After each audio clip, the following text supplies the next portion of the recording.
So for 11th grade US history, we decided to do our summative assessment, our end of the unit test on the civil rights movement through Twitter.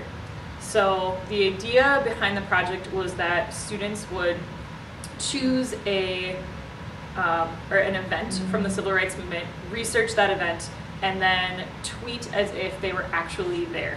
So the idea was for them to put themselves in the history and create sort of a minute-by-minute Twitter account of what people would have seen at the time.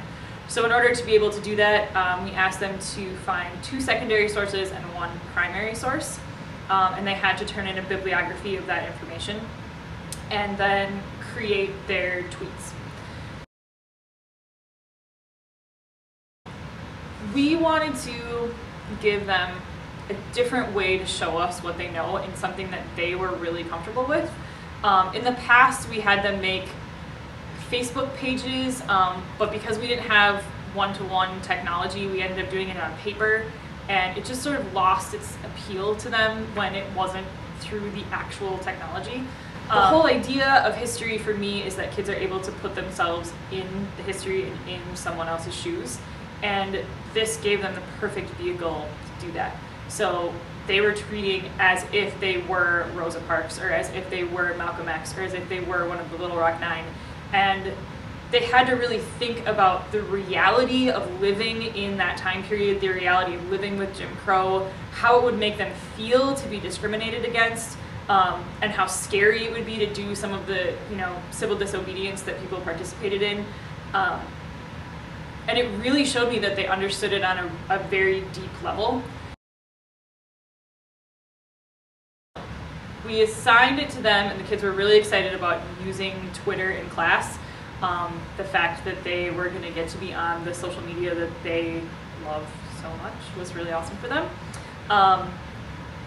At first, the kids they weren't quite sure how to approach it. So I made an example which helped them. But basically, one kid raised his hand and said, everything in history is exactly the same except they have Twitter. And I was like, yes, that's the idea. Everything in history is exactly like it was if you're doing the Little Rock Nine in 1954. It's exactly like it was, but you have Twitter. And once they figured that out, once they sort of wrapped their head around that, then I didn't really know what to expect when I assigned this. I was hoping that they would get into it and they would think it was fun. And that through their tweets I could tell if they've actually learned something about the event. The tweets that I have looked at after doing it are pretty remarkable. But it was great because the kids could work on it from anywhere. So I had kids tell me that they were tweeting on the bus, that they were riding to the Mall of America and were tweeting on the way there and the way back, just because the information was sort of, they could access it from anywhere. I had a student tell me that he was at a party and it was kind of boring, so he threw a couple tweets on, and I could see when the tweets were posted, so it was like 11 o'clock on a Saturday night, he had a couple tweets as if he was Malcolm X. And that was really awesome to see them still thinking about it all the time. One thing that I would share with other teachers is that don't be afraid to use technology even though you don't totally understand it. I had never been on Twitter before I did this assignment. I started an account specifically for this. And the kids, you can help them with the content, and they can help you with the technology. And they help each other with the technology.